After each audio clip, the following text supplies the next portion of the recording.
Good day. Good to see you again on this another Word on Wednesday. Again, we are going through the book Transition, Leading the Church Through Change by Dan Sutherland. We are now at implementing the vision, step 5. We talked prior to this, if you walk through the steps of preparation, you defined the vision and planted and the vision and shared the vision, you ready to roll. I think that's what the book uses, that phrase, ready to roll. And you're ready to get in the game. You've done all the preparation that you needed. You've defined what the vision is, and you have your target and your purpose and all that, and now you're ready to jump into the game. That's where we are, and I wanna walk through this real briefly. If you could, on your outline, it says ready to roll. There are many reasons many churches who try to make major transition fail, and here it is. They don't take time to work through the vision process. And so I think that's key for us as we move forward, as we talk about vision. But you got to take the time. You got to, take time to work through the vision process, and so that's what we're doing here. I think it's correct. The book says that most churches spend far too little time in preparation and move far too quickly into making changes. We take very little time in preparing to do it. We know that changes have to happen, and so we want to move quickly to making those changes. But you got to pause for a moment and take some time to walk through it. And that's one of the things that I've been sharing with people in my own transition with Cornerstone as well as St. Paul, is that it's a process, and you gotta take time to do it. There are so many different variables that could come up, so we have to be patient. We didn't get here overnight, and we're not going to get where God wants us to be overnight. So we got some work to do, and we got to be prepared to be patient. I like what the book says, that we rush in where even angels fear to tread. We rush to make changes, and that could kill a transition real quickly. So if you're in a hurry, I think the book says it, I think I agree with it, that if you are in a hurry, please do not make changes. Lead a church through transition. If you just got to have it right now and got to get it done, that's a mistake and a disaster waiting to happen. So here are the principles to apply in implementing vision. First of all, when you're implementing vision, on your outline it says implement vision or your changes one at a time. In other words, you don't try to tackle a whole lot of changes at once. You take time to implement those changes one at a time. We do that in our own life. We should do that in our own life. And he talks about those that go through Celebrate Recovery, and how when you notice all these things that got to change in your life, and you try to make all those changes at once, it's a challenge. That is also in the life of the church as well. You got to learn. We got to learn to make changes one at a time. Too many changes, on your outline says, at one time will leave everyone frustrated, which is a problem. If you got a whole lot of folk that's frustrated because you're trying to make changes, and you're trying to make too many changes in a short period of time, it's going to leave folk frustrated. And I've seen it happen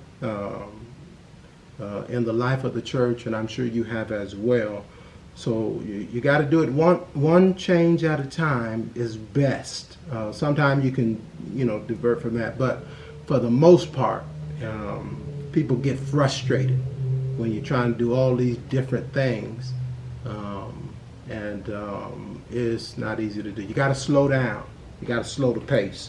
Nehemiah's first work crew appeared in chapter 3. They began with just the gates. He talked about it in chapter 3.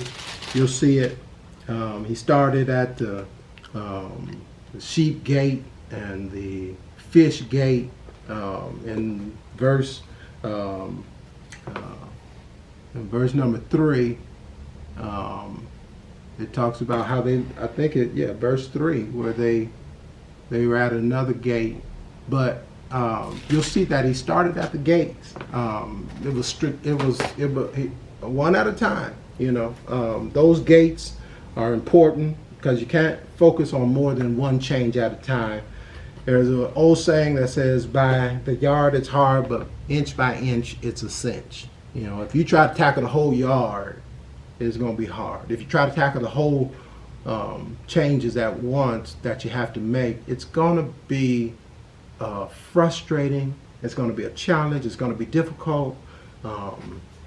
By the yard it's hard, inch by inch it can be a cinch, and that's the goal. We want to make it as easy as possible.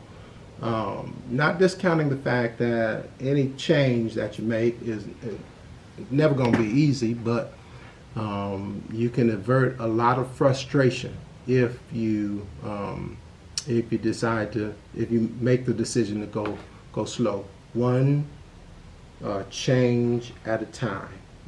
That's the first principle to apply when you're implementing vision. Second one is this: implement your changes in a strategic order. That's put that in that blank. Strategic order. Dan Sutherland gives illustration of how when they were younger they used to have watermelon seed fights, and he was suggesting that a watermelon seed, when you squeeze it, you never could direct the watermelon seed to go where you wanted it to go. You aim it at one person and it probably hit somebody that was on your team. He uses that example because he talks about watermelon seed style of leadership, and that is when leadership really holds a straight course for any extended period of time. You going in one direction and then you dart off into another direction. The suggestion is this: we have to be strategic. You have to see where the changes need to be made, and we have to be strategic with it. You don't want watermelon seed leadership where you just darting off into every different direction.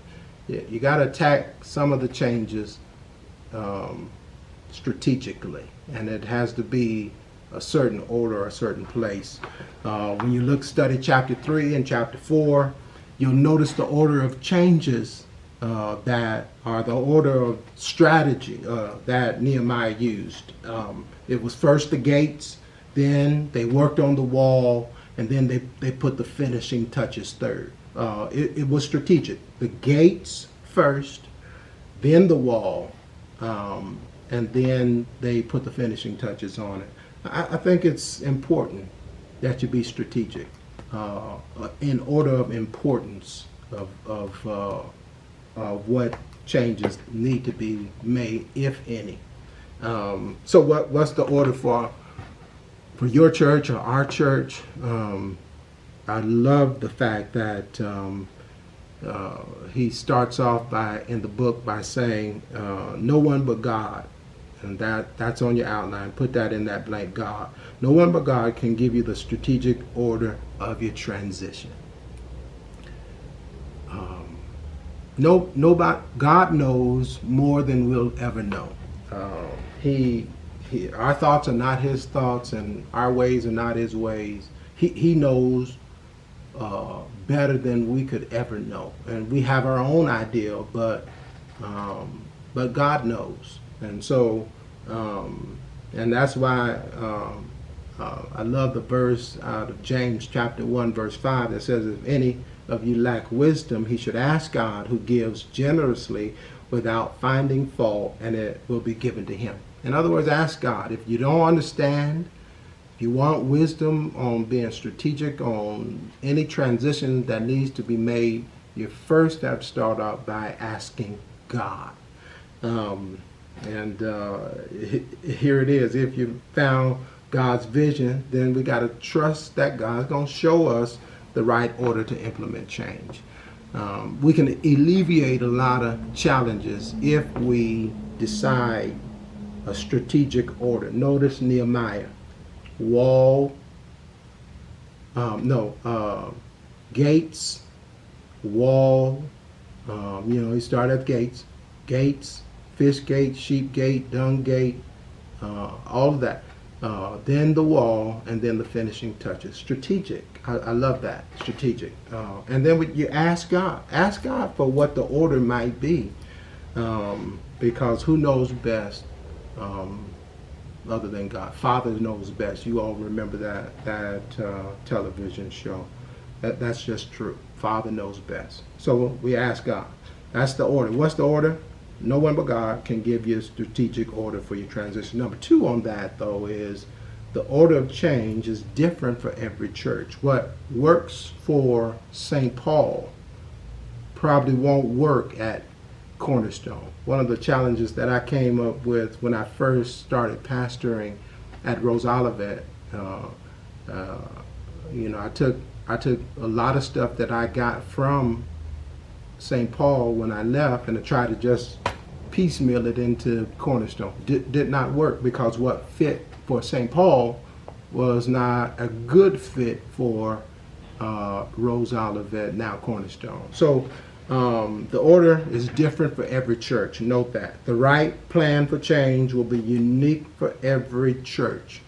I like the fact that Sutherland gives a suggestion that he says that change in purpose should be made first. In other words, you gotta know what your purpose is. Why are you where you are, and what is the main thrust or purpose of your church in that area, in that local area, in that city.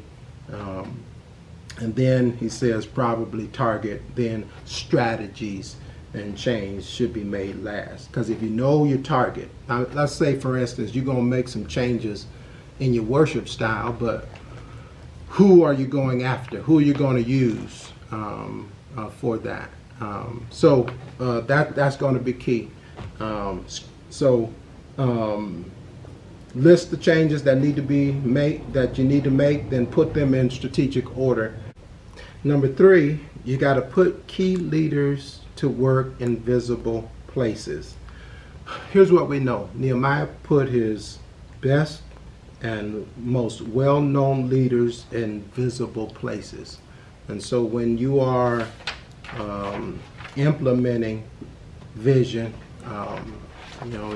the third thing is you got to put key leaders in visible places. Here's what Nehemiah understood. He understood the principle of leader visibility. When you put key leaders in visible places of leadership, people see and join in. If they see staff doing it, they'll say, well, they're paid to do that. That's why they do that. But if they see other leaders in visible places, they'll join in. And you say, why did he put them at the gates? Think about it. Nehemiah put key leaders in, and one verse says he put the high priest at a gate. That's verse 1. But why the gates? Why the gates? Because he used the gates first because people coming in and out of the city, they would see those key leaders working. And they said, man, if they're working, they're doing it, let me join in and be a part of that. So it's important. You got to put key leaders in visible places. People need to see leaders leading the work. And I often say you don't ever ask people to do something that as a leader you're not willing to do yourself. So you got to put key leaders in visible places. Number 4, you got to put people where they're vested. When you read Nehemiah chapter 3 and verses 23 to 30, you'll find out that Nehemiah put certain people at work, near their home, and so they were vested. I'm going to really build this area right here because it's right near my home. So you got to put people to work where they're vested, where they are have an interest in. So and in that you got to put people to work in areas that match their interests. He uses the analogy, which is one of the best, and that is the best youth workers are parents who have youth in their home. Those are the best youth workers. You want people in children's church. The best children's church workers are those who have a vested interest. They're going to put their best into doing what they need to do. So when you put people to work in vested places, you got to know they got to match their interests. As A, and B, you got to put people to work in areas where they have passion. If they're not passionate about it, they're not going to give 110%. I agree with Dan Sutherland. I'd rather have a worker with second-rate ability that has passion than have a worker that has first-rate ability but no passion at all. Who do you think we're going to get the best out of? We're going to get the best out of the one that has the passion to do it, putting some behind it. The C, you got to put them to work in areas where they are already at work. You can't assume that a successful worker in one area can be moved to another area and still be successful. You don't try to force it. You don't put a square peg in a round hole. If you do that, you knock off the edges of the part of that person that has the God-given uniqueness, that special thing that they have. You're trying to put them somewhere else just because they're successful over here. Maybe they're successful in this area because that's their God-given uniqueness. And so, put them to work in areas where they're already at work. They already proven themselves that they can do this type of job, and you may expand it or give them more responsibility, but you can't put a square peg in a round hole. You gotta put them to work where they're already at work. So to wrap it all up, here it is. How you implement vision has much to do whether or not the vision is going to come to pass. The how you do it, you gotta. How you do it is really important. So again, we talked about implement one change at a time. Implement your changes in strategic order. Put key leaders to work in visible places. How you do it is going to mean the world to whether or not that vision is going to come to pass. Here's the key truth, number 5, and that is to build on your strengths, not your weaknesses. A lot of churches try to program around their weaknesses, and why not build on the strengths that you're already doing? Many churches program their weaknesses rather than capitalizing on their already God-given strengths. What are the strengths of the church? And just build on those. And often we make the mistake of adding ministries that we don't currently have, but you don't have the leadership and you don't have the capabilities, you don't have the wherewithal or the right people at the right time, at the right place. I'd rather hold off on a ministry until God sends the right people at the right time. And build on the strengths that you already have. If it's worship, if it's evangelism or discipleship, whatever area that you build on those strengths. That's a key truth. Number 5, build on your strengths and not on your weaknesses. Often we just try to copy other churches. They got this ministry, it's going well, but that we may not be ready for that, or that's not our strength. We're weak in that area. Build on the strengths first, and then the weaknesses. When you copy the strategy of the other churches, we often wind up with programs and events that do not really highlight the unique purpose and target of our church. You're just copying. So what makes our church uniquely our church? And we got to build on that. Most churches try to do too many things, and they end up a mile wide and an inch deep. They doing everything, and I'm not so certain that we ought to be doing everything. We ought to do what the Lord has called us to do, and we ought to focus on those strengths. Key truth number 6: we must go slow. Hear me. When implementing any change related to vision. Many churches change too fast. The speed of your transition really has to be determined by 4 factors. Number 1, the distance you got to go. In other words, how much change needs to take place, and the distance of it. It's important to understand that. Also, the size of the ship. That's important when you talk about implementing change, and you talk about how fast you got to go. The size of the ship. When you try to turn around something, it's easier to turn around a smaller ship than it is to turn around a bigger ship. Also, the age of the ship. That's important too. You got to get that. Because you can teach an old dog new tricks, but you must be patient with the dog. If you try to teach primarily a senior crowd to work in the new generation and all of that, it's the speed of the transition depends on the age of the ship. Not everybody can grab a hold of change that quickly.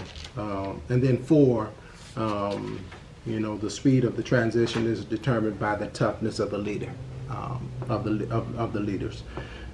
Can the leader handle the challenge? Because the truth is this: not all leaders can.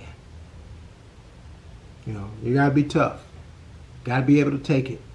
Got to be able to hear, and we'll talk about it in later chapters when it gets to Nehemiah, but there's going to be opposition. There's going to be challenges. Do you have any stick-to-itness? Can you hang in there? One of the challenges that they said about me here at Cornerstone was I could be tough.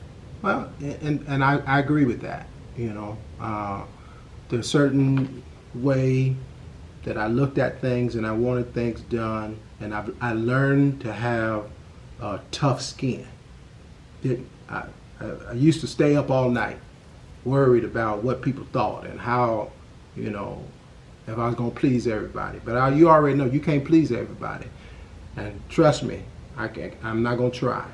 And I've learned to have some tough skin. And so that comes with a whole lot of other stuff. But, a whole lot of leaders can't handle that. They quit, they throw in the towel, they walk away.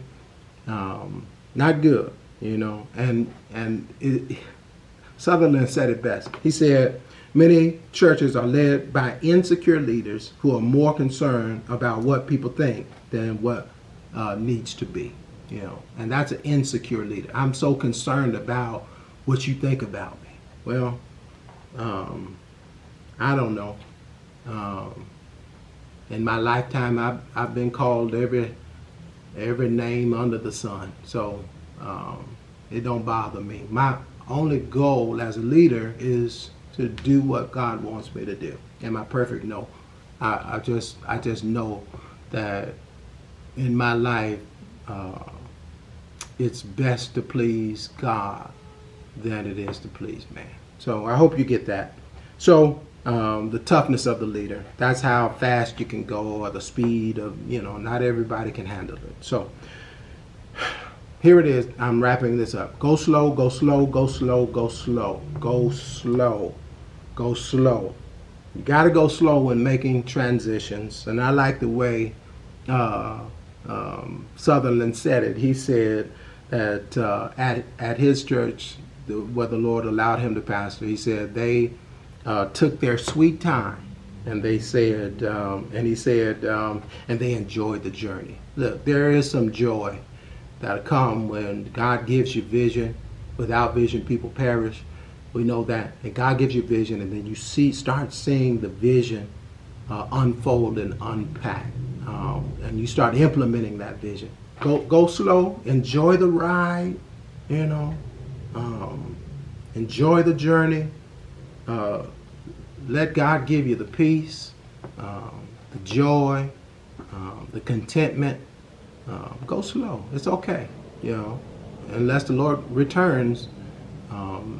I told you at the beginning of this study that vision is active. God is steadily moving, and we gotta take it slow.